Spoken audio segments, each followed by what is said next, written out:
पुण्यामध्ये भाजपा आणि दादा गटामध्ये नवीन वाद सुरू झाल्याचं बोललं जात आहे। अजित पवार पालकमंत्री झाल्यापासून कामेच होत नाही, भाजपाच्या माजी नगरसेवकाकडून आरोप करण्यात येतोय।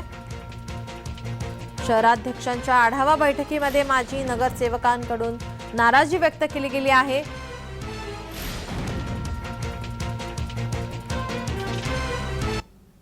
अजित पवारांना फोन करून महापालिका प्रशासनाकडून कामं करून घेतली जात आहेत। आपले कामं होत नसल्याने निवडणुकांना कसे सामोरे जायचे, माजी नगरसेवक यांनी सवाल उपस्थित केलाय।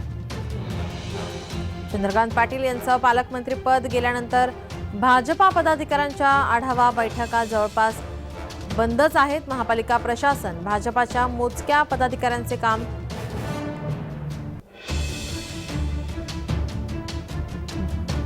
करत नाहीत, अशी नाराजी नगरसेवकांकडून व्यक्त केली जाते।